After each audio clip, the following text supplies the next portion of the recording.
So quite a significant announcement coming through from Uber and Careem. I just point out that price tag as well, that 3.1 billion was cited in the press, so that is bang on what was expected. Also, the question I would ask today is around the transaction, whether there will be any pushback from regulators.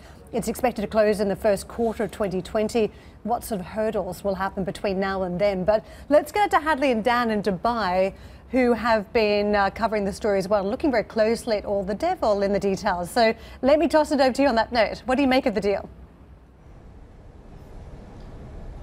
Hey, good morning, guys. So yes, this is a monumental deal, certainly for the region. $3.1 billion, nothing that they have seen before, and certainly not just a big win for the hometown heroes here in Dubai, but also for the Saudis as well, because you have to remember that really Saudi Arabia has been playing both sides of the story in terms of the investment. Yeah, absolutely, and both of these firms are backed by big Saudi money, so this is very significant for Saudi Arabia, but as Hadley points out, also very significant for the region.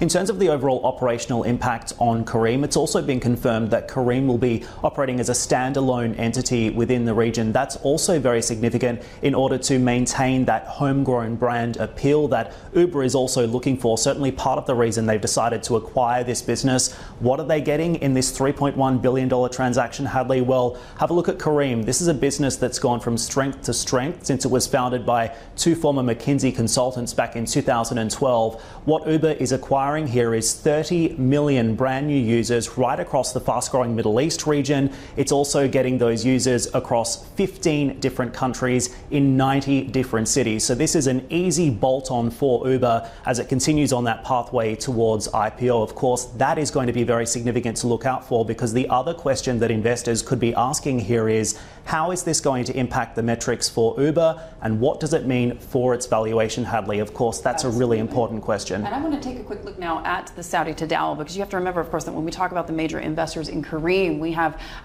the majority of the board are coming from Saudi companies. You have Saudi Telecom, of course. You also have Al Tayyar, which is the Saudi Arabia's and frankly the region's largest travel company. And you also, of course, have Kingdom Holdings as well. So a big boost there for the Tadawul in terms of who's involved in this deal. A lot of speculation, of course, over the last couple of years about whether or not this would actually come to fruition. We saw, of course, a couple of years ago now, the Souq.com Amazon buyout. That was only for around $650 million. I mean, this dwarfs that significantly, as you know, and I think that that's going to really drive the conversation in the coming years, not just about regional investment, but also, of course, investment in terms of the startup space in Saudi Arabia, because we've seen, of course, the Public Investment Fund putting as much as $1 billion behind SMEs and funding SMEs and finding them and nurturing them to get them to this level. So this sort of changes the game, not just for the region, but also for Saudi Arabia in particular, and also, of course, speaks to the history of this company. Two former McKinsey guys starting out, struggling for a couple of years to really get started, and how far they've come. And it's a model that Uber's used before. Absolutely. We have seen similar deals being tied up with Uber and its partners in China, for example, with Didi Chuxing. At the same time, just recently, Uber also stitched together a deal with Grab in Singapore, expanding across Southeast Asia. And it also has tied up deals with Yandex in Russia, all with mixed success. But ultimately, this big acquisition heaps more pressure on Uber to prove to investors that it does indeed have a plan, and to prove to potential investors as it head towards that IPO that it does have a route to profitability. So the pressure is now on Uber to prove this and to make a success of this. But we have also heard from the Uber CEO Dara Khosrowshahi in an email to staff that CNBC has, in terms of the overall structure in the decision to keep Careem as an independent brand and to keep Uber operating in the region. He said, after careful consideration, we decided that this framework has the advantage of letting us build new products and try new ideas across not just one but two strong brands with strong operators in each. In terms of the impact on the region, Khosrowshahi also says that today's news is a testament to the incredible business our team has worked so hard to build.